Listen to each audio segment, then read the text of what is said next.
Scott, Here. Spain, Here. Warner. Here. I'd like to excuse Chet Murphy out of prior engagement at the last minute he had to take care of, and he apologizes for his absence. I'll give you guys 5 minutes, pass around the reports.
Everybody stand and join me in the Pledge of Allegiance.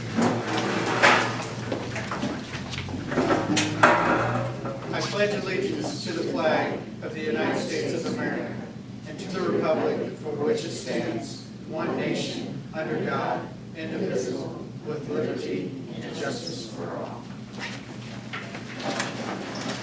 On the reading of the minutes of the last scheduled meeting, Regular meeting held July 2nd, 2014, 7:02 Beach, Brown, Murphy, Spain, and Warner answering roll call. Scott was excused for clinical classes. A few minutes were given to council members to review the reports. Everyone joined the mayor in the Pledge of Allegiance. June minutes were read and approved. Bills, mayor's court, water and sewer reports were presented and approved. Under finance, a line item transfer was requested to cover a principal payment in the sewer fund. Spain made the motion to transfer, seconded by Beach. Motion passed 4-1. Brown voting no. Under the mayor, Mayor Coran read a letter to those present regarding the 4th of July fireworks, explaining the Triad Junior Baseball, softball are the ones in charge of the fireworks. The village has always contributed to the funding and are willing to continue donating now as well as in the future. The mayor presented the 2014 temporary budget and asked for a motion to approve. Murphy so moved, seconded by Warner. Motion passed 4-1 with Brown voting no. Under the administrator, Administrator Yoder explained there are ash trees at the park which need treated. He has been pricing the treatment for 4 trees, which will cost approximately $243 plus a fertilizer option. These trees provide a lot of shade and would have to be replaced at some time in the near future if taken down. Having them removed, it will cost approximately $200 for each tree. The company gave 80% chance of taking care of the problem. Yoder asked for a motion to have the trees treated. Brown made the motion to treat the trees, seconded by Spain. The motion passed 5-0 with all members in favor. The administrator was notified Champaign County has awarded the contract for the demolition of the properties. Under policing report was provided but not presented. Under council, Mrs. Brown asked for time sheets for Jane Leiter and Diane Davis for the last year. She was informed they are both salaried employees, therefore they do not file a time sheet. Hearing the citizens, Connie Splits had a list of questions which were answered prior to the meeting. With no further business, Murphy moved to adjourn, seconded by Spain. All in favor. Citizens attending were noted. You all have heard the minutes of the last scheduled meeting. Is there any additions, deletions, or corrections? If not, they'll stand as read. Okay. And now at this time, I'd like to introduce Tina Knotts from the Union County Chamber of Commerce. She's here to talk about the 6th annual Union County Covered Bridge Festival. Good evening. Thank you for giving me the opportunity to talk briefly about the 6th annual Union County Covered Bridge Festival. We are celebrating 145 years of covered bridges in Union County. And last year we took the festival out to the Pottersburg Bridge. We moved all of the activities to the Pottersburg Bridge, which was new. So we built the foundation, and this year we're really excited to plan the festival again. I did bring some photos. I want to make sure that you get a chance, if you didn't go out last year, that you can just take a quick glimpse at some of the activities that we had last year. We started out on Friday night with dinner on the bridge, and we set tables family style with linen tablecloths and had 75 seats and a 5-course meal, so it was quite an experience. Most people had never eaten on a bridge. There's pictures here in the center. Because that was so successful, we're going to do that again this year, and we're also going to have breakfast on the bridge on Saturday morning, so you can bring your families out for pancakes, breakfast burritos, fruit cups, that type of thing, and that will be sponsored by the Rotary Club in Union County. I do have a schedule that I'd like to just share with you, and my main reason to be here tonight is just to encourage the residents and the village to participate in any way they like with the festival. We are looking for partners, and we've been pretty lucky so far to involve, as I mentioned, the Rotary Club, the Marysville Library, the Historical Society, the Art League, and I did have a meeting, I think it was last week, with Andy Yoder, and we sat down and just talked about logistics with the festival being held out at the Pottersburg Bridge, making sure that we have all of our bases covered when it comes to parking, any type of emergencies. We're also coordinating with Allen Township. So I think we've kind of worked through most of those logistic items. But I certainly wanted to share the schedule with you and invite everyone to come out. Some of the highlights will include marketplace tent. So we'll have arts and crafts and antiques underneath the marketplace tent. We have lots of food vendors. If you haven't been out there, you're probably saying, or if you have been out there, you might be saying, well, where on earth do you put all these people? Because last year we anticipated roughly a couple thousand people to come to the festival. And because of that, we lease the farm across the road from the Wishmeyer family. And we lease a portion of their cornfield, which they now turn into a parking lot for us again this year. And we bring generators in so that we can have food trailers. We had pony rides and wagon rides up and down the road. And we really just celebrated the bridges. And the bridge, I feel strongly, belongs to the residents here. I mean, it's kind of split between Champaign and Union County and even Logan County's right here. So, again, we would certainly just like to invite you out. And on Saturday, in the evening, we are going to hold a bluegrass concert in Marysville. But throughout the day, on Friday and Saturday, we have about 10 different bluegrass bands that will be coming. Jim Greer and the Macachee Valley folks, Daniel Dye, and Madden Road Players, and the Mule Spinners are just a few that will be doing Saturday. So they have a great website that has a full schedule and all kinds of photos and information. And I'm just a phone call away, so if there's any questions that council may have in regards to the festival or anything I can do.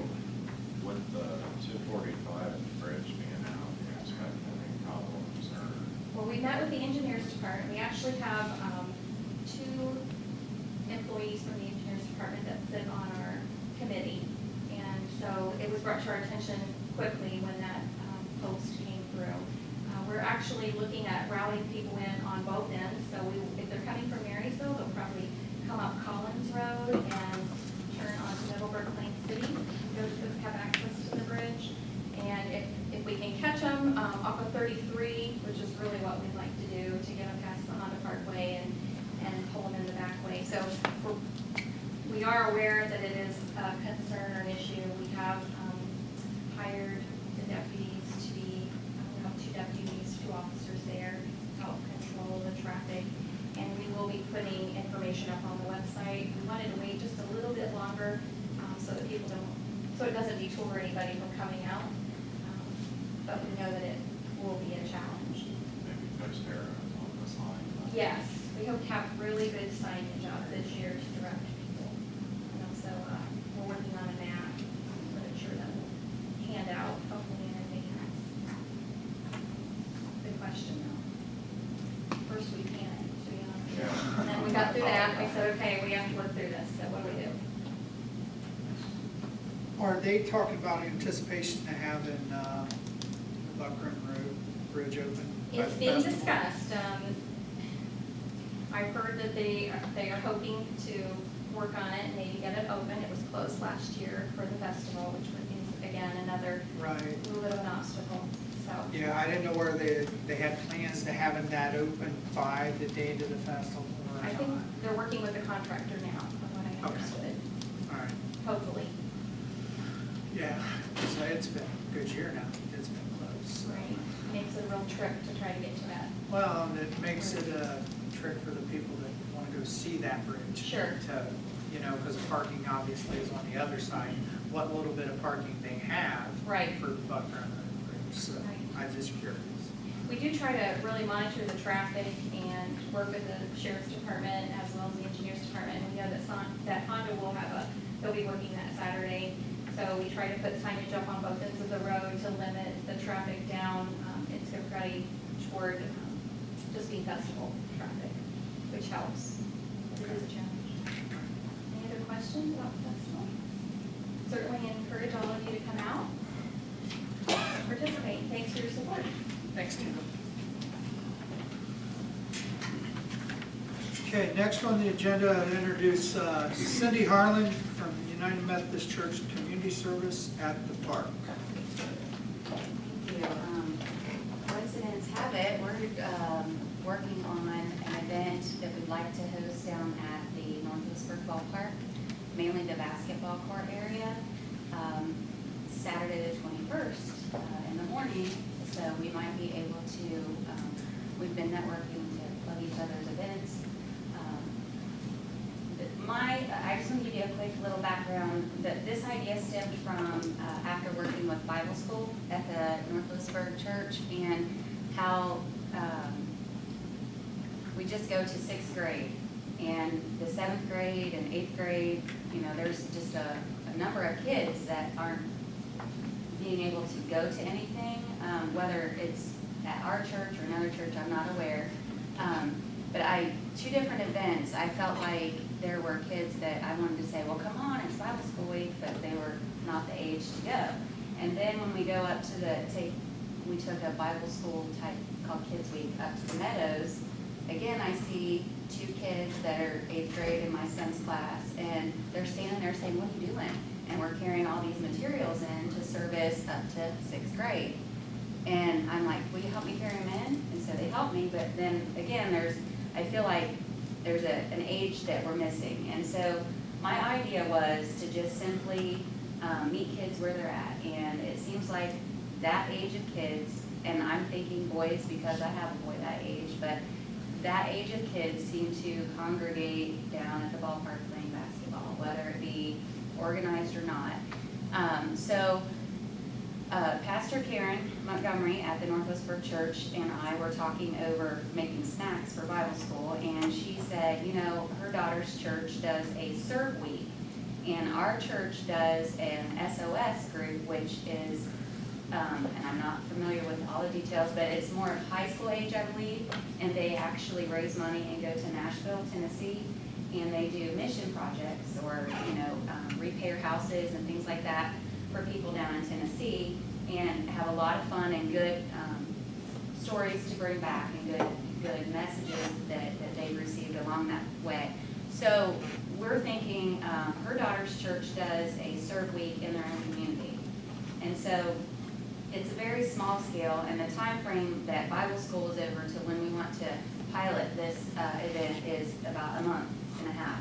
So I think we're using this as a pilot to see if it works, if you approve this, and then we would like to actually get some community, maybe houses or things that this serve team of junior high kids could actually help, repair housing things or landscaping things or whatever, similar to the SOS projects. And we would have to get with Drew Davis on that because he's very involved. So basically what we would like to do is September 20th is the first tri-home football game, and they do overtime at the church where, the kids are invited after the home football game to come in, and they usually have like foosball and pool tables and things like that, and some music, and I think they have pizza and pop, and they just stay there until I think it's 11:30 or something like that. I'm new because my 7th grader is now allowed to go to these things as he's in 8th grade. So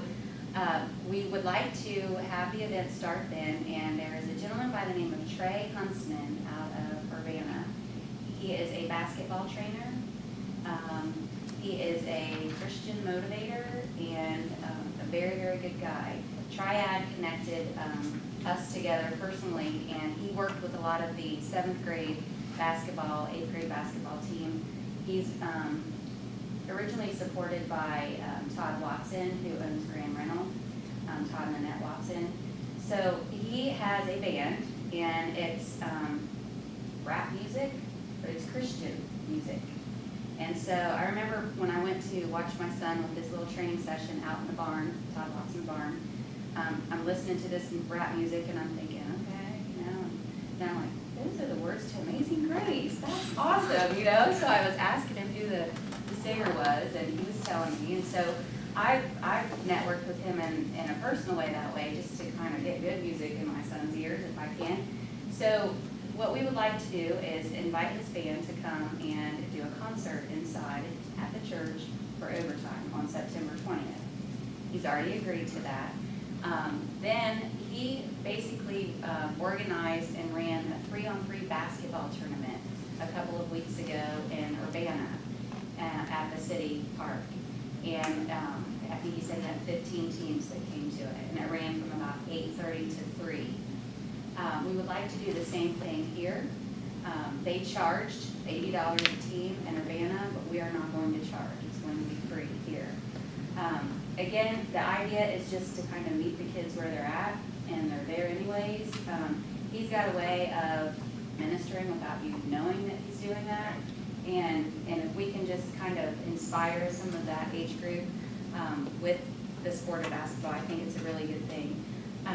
Along with networking with the community, we would like to have a group of students and overseen by a group of people from the North Lewisburg Church, adults, do some renovating or sprucing up of the basketball court in North Lewisburg here down at the ballpark, along with some sprucing up of the picnic tables under the shelter house.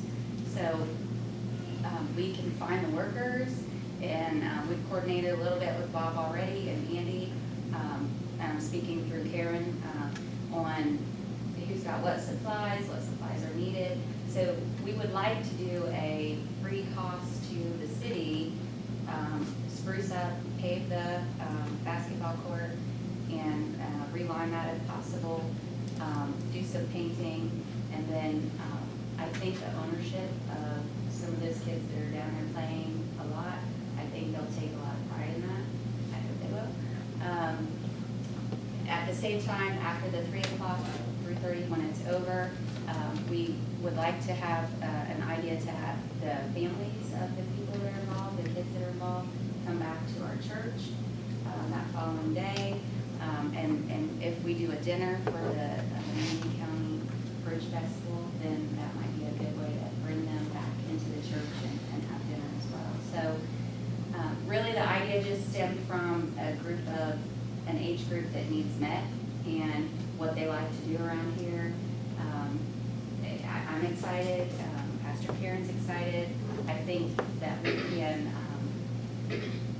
maybe instill some pride and community in some of the kids that would help on that serve team.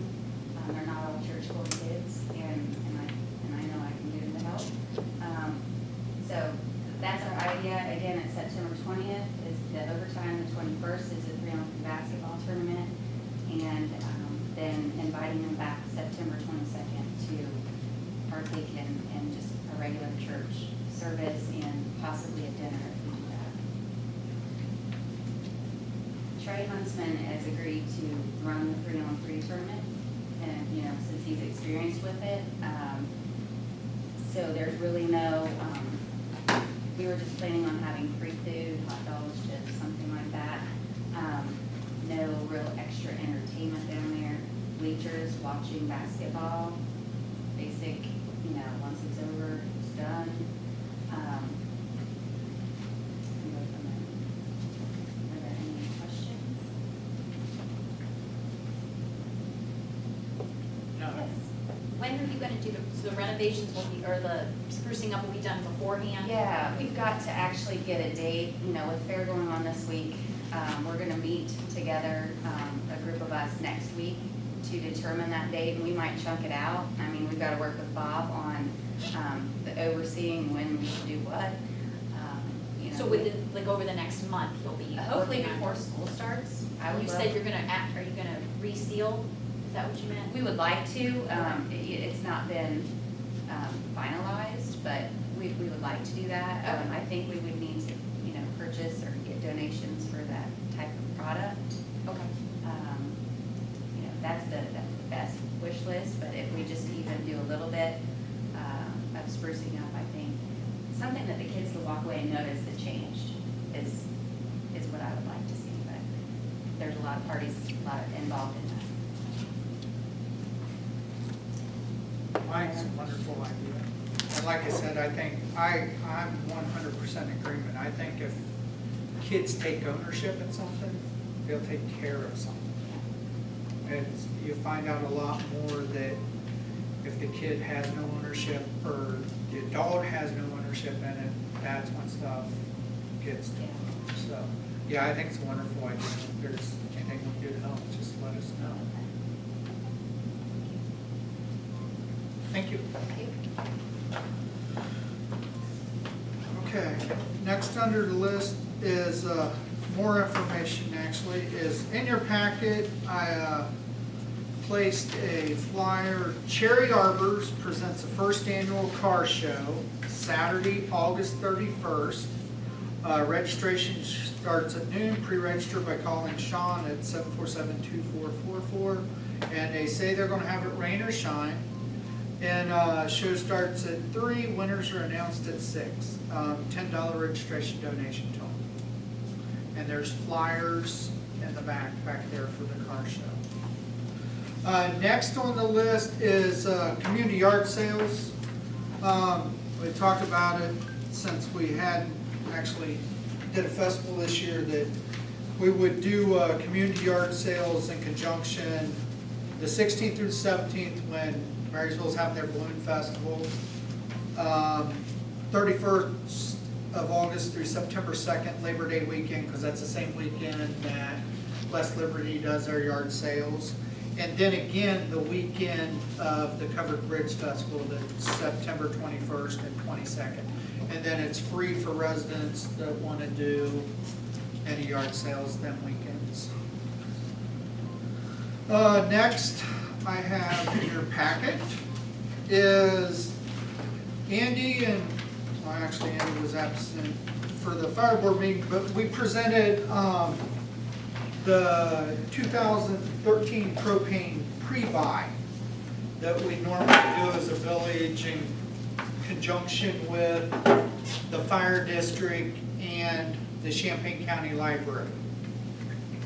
This year, he kind of come back with the best deal, being kind of different than what it was last year. That's the people that gave us the best rate is Earhart, and theirs is done on a 30-day billing. It's not done based on pre-buy, so you don't say you're gonna buy 12,500 gallons and only use 8,000 and wait till next spring to get reimbursed for the money back for what propane you didn't use.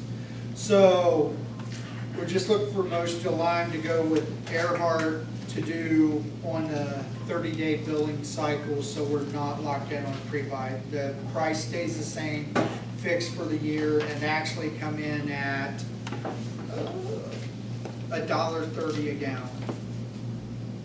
I guess that was my question, the price remains the same. The price will remain the same throughout the season, will not change. It's just, we don't have to pre-buy that amount of gallons. The fire district agreed and voted for that, and it was okay with them to go with that, so I'm just looking for a motion to accept that. Well, I guess I have a question though.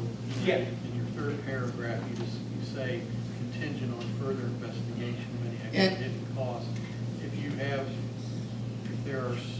come up with things that become issues, how do you want to? It was to go to with Heritage, but since the fire board meeting, he's actually had time to re-talk the guy from Earhart, and they've hashed out everything and says what he sees is what it is. And he said that'll be written in a contract that was signed. But if it changes, like if they come out and say, all right, well, we have 3 fillings places where we have to fill at, and they want to say, well, I want to charge you extra for the other 2 driving to them, then we will go back to Heritage with the pre-buy that we did before. And that's the same thing we did with the fire district on them. I guess when you're saying that, if you find out that there's a problem later and you feel like you need to go to Heritage, then are you past the due date to where you needed to? No, this will be all laid out prior to agreeing to go with Earhart. That's why after the fire board meeting, Andy called Chad from Earhart, talked about the concerns the fire board had and some of the questions we had, because the biggest ones was, we had multiple buildings where we get propane at. We want to make sure that, well, this wasn't just going to happen for one place. And he says, absolutely no, it's for everyone that you have. So that's why the recommendation was to go with Earhart, so you're not locking